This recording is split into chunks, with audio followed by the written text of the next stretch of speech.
ඔන්න අද මාර්තු මාසේ 20 වෙනිදා.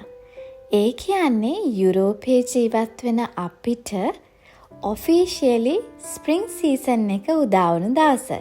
ඒ කියන්නේ වසන්ත කාලය ඔන්න අද ඉඳන් පටන් ගත්තා.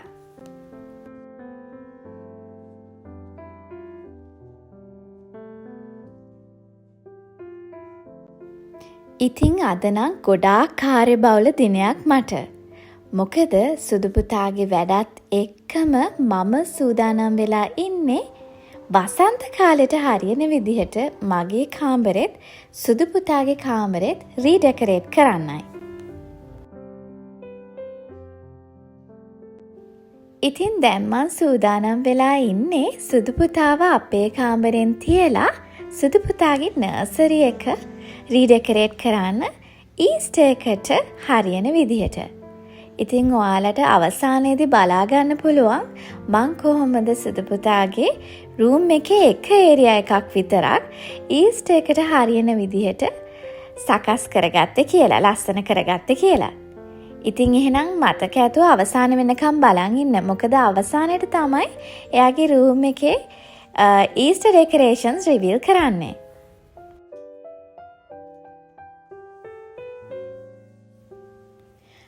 අපි කාගේ ජීවිතවල තවත් කෙනෙක් දැනුවත්ව හෝ නොදැනුවත්ව යම් යම් ප්‍රශ්න තියෙන්න පුළුවන්. සමහරක් ප්‍රශ්න අපිට තවත් ආදරණීය කෙනෙක් එක්ක බෙදා ගන්න පුළුවන් වෙන්න පුළුවන්.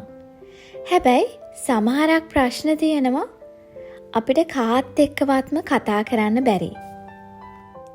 අන්නේ කාටවත්ම කියන්න බැරි ප්‍රශ්නයක් එනකොට ඔයා ගොඩක් ඉවසන්න ඕනේ. මොකද ඒ වගේ ප්‍රශ්නවලදී අපි ගන්න තීරණ ගොඩක් භයානක වෙන්න පුළුවන්. මට මතකයි මං එක්තරා බණ දේශනාවක් ඇහුවා.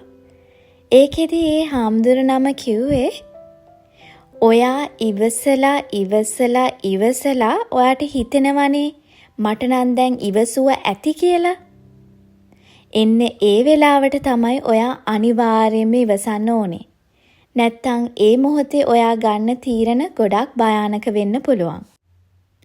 ඉතින් අනිවාර්යයෙන්ම මතක තියාගන්න. ජීවිතේට ප්‍රශ්න කියන දේවල් එන්න පුළුවන්. හැබැයි අපි මේ ජීවත් වෙලා ඉන්නේ පොඩි කාලයක්. ඉතින් ඒ පුංචි කාලේ ගොඩාක් ඉවසලා ඔයාගේ සෙල්ෆ් කන්ට්‍රෝල් එක හොඳට තියාගත්තොත් ඔයාගේ ජීවිතේ සතුටෙන් ගොඩක් දුර යන්න පුළුවන්.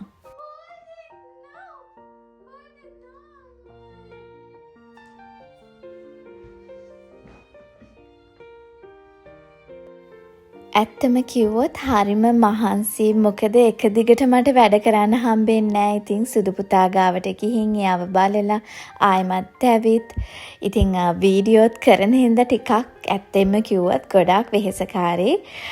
ලේසි නෑ සුදු පුතායි කැමරා එකක් හසුරවන ගමම්ම ගෙදර වැඩත් කරනවා කියන්නේ ටිකක් ලේසි පහසු කාරණයක් නන් නෙමෙයි. ඉතින් මම මේ දැන් සූදානම් වෙලා ඉන්නේ සුදු පුතාගේ කොට් එක ආයෙමත් ටිකක් අස්පස් කරලා රීඅරේන්ජ් කරන්නයි.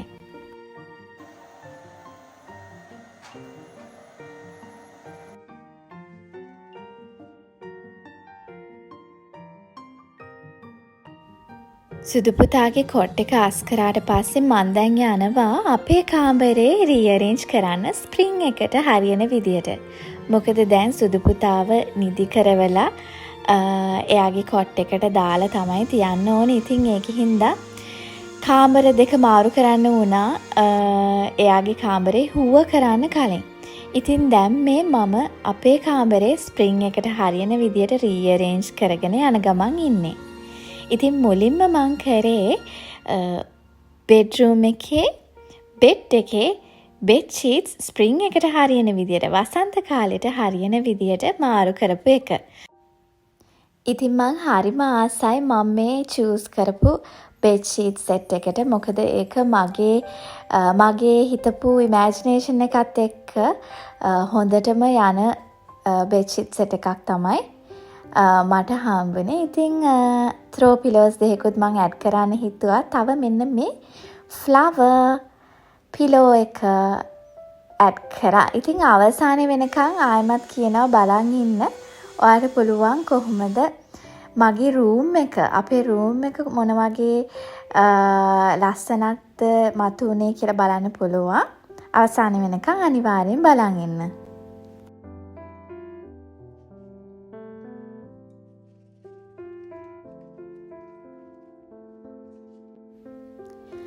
අපේ අම්මා කියන විදිහට ඉස්සර වගේ නෙමෙයි. දැන් කාලේ ජීවත් වෙන මේ ඊරායකේ ජීවත් වෙන අපි හැමෝන්ටම මේ සෝෂල් මීඩියා එක්ක ගත වෙන කාලේ ගොඩක් වැඩි.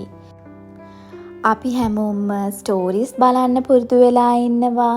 එතකොට YouTube වීඩියෝස් බලන්න පුරුදු වෙලා ඉන්නවා. රීල්ස් බලන්න පුරුදු වෙලා ඉන්නවා. ඉතින් මේ හැම දෙයකින්ම හොඳ වගේම නරක පැත්තකුත් තියෙනවා. මං හොඳ නරක දෙකම කියන්නම්. හොඳ තමයි තවත් කෙනෙක් මේ වීඩියෝස් නරඹලා ඒ වීඩියෝස් වලින් ගන්න යමක් තියෙනවා නම් එයාලගේ ජීවිතේ තියෙනවටත් වැඩිය තවත් ලස්සන කරගන්න ඒක ගොඩක් වටිනවා. මොකද මේ රීල්ස්, ස්ටෝරීස්, වීඩියෝස් හරහා මොටිවේෂන් එකක් නැත්තම් අපි වගේ කට්ටිය ඉන්ෆ්ලුවන්ස් කරනවා නම් තවත් කෙනෙක්ගේ ජීවිතේ හොඳ පැත්තට වෙනස් කරගන්න ඒක ඉතාමත් හොඳ දෙයක්. නරක දේ තමයි අපි හැමෝගෙම ජීවිත ගොඩක් වෙනස්. එකිනෙකාට ගොඩක් වෙනස්. අපිට තියෙන දේවල් වෙනස්, නැති දේවල් වෙනස්. ඒකින්ද හැමෝන්ටම වීඩියෝ එකක් ඇතුලේ ඉන්න කෙනෙක් වගේ වෙන්න උත්සාහ කරන්න බෑ. මට මම බලන ස්ටෝරීස් වල, රීල්ස් වල, වීඩියෝස් වල ඉන්න කෙනෙක් වගේ වෙන්න අමාරුයි. ඒත් මට පුළුවන් එයාලගෙන් යමක් ඉගෙනගෙන මගේ ජීවිතේ තවත් ටිකක් ලස්සන කරගන්න පුළුවන් නම් ඒ දේ මට එකතු කරගන්න පුළුවන්. හැබැයි අපේ ජීවිත හැම එකක්ම පර්ෆෙක්ට් නෑ. සර්ව සම්පූර්ණ නැහැ. ඉතින් ඔයා හිතනවා නම් මේ වීඩියෝස් වල ඉන්න කට්ටියගේ ඒගොල්ලන්ගේ ජීවිත ගොඩක් පර්ෆෙක්ට්, ලස්සන, වර්ණවත්, colourful ජීවිත ගෙවන්නේ කියලා ඒක වැරදි. මොකද ඒක ඇත්ත නෙමෙයි. අපේ ජීවිත ලස්සනටම පේන්නේ කැමරාවක් ඉදිරියේ විතරමයි.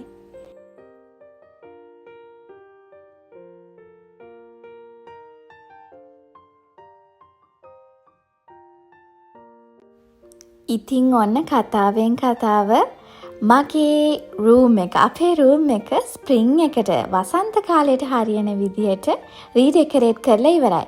ඉතින් මට ඕන උනේ සිම්පල් විදිහට ස්ප්‍රින්ග් එකට හරියන විදිහට ටිකක් ස්පයිස් අප් කරලා ගන්න තමයි උවමනාව තිබ්බේ. මං හිතනවා ලස්සනයි කියලා.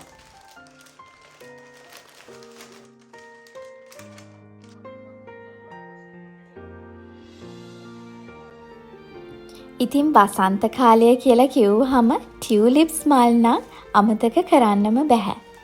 ඉතින් මගේ මහත්තයා ආදරයෙන් මට මෙන්න මේ ටියුලිප්ස් මල් බොකේස් දෙක, බන්චස් දෙක, ෆ්ලවර් බන්චස් දෙක ගෙනත් දුන්නා. ඉතින් මගේ ඩෙකරේෂන් වලට ඒක ගොඩක් ලස්සන කලර් එකක් ඇඩ් කරා. ඉතින් මට කියන්න බැරි වුණානේ කතා කර කර හිටියට. ඉතින් මේ දෙවෙනි දවස, මොකද එක දවසක් ඇතුළත මට මේ වැඩ ඔක්කොම කරගන්න බැරි වුණා සුදු පුතාගේ වැඩත් එක්ක. ඉතින් මට දෙවෙනි දවසකටත් ගෙනියන්න වුණා මොකද එයාගේ රූම් එක හුව කරේ නැහැ. ඉතින් එයාගේ රූම් එක හුව කරලා අන්තිම ටච් අප්ස් ටික දෙන ගමන් තමයි මම මේ ඉන්නේ.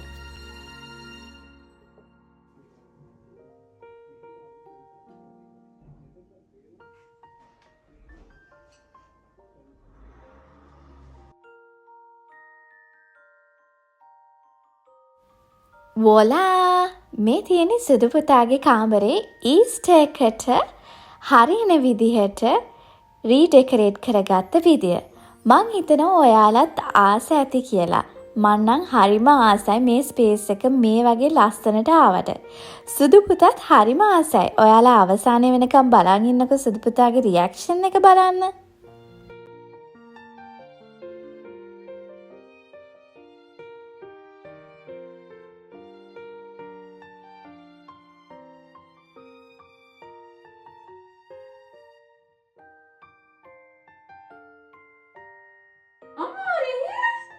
Flowers, tulips, rabbits, chick chick. Amor, you like it, Amor? ඉතින් මේ වෙනකම් වීඩියෝ එක නරඹපු ඔයාලා හැම දෙනාටම ගොඩාක් ස්තුතියි. ඊළඟ වීඩියෝ එකකින් හම්බ වෙනකම් ඔයාලා හැමෝටම ආදරේ. චාෝ!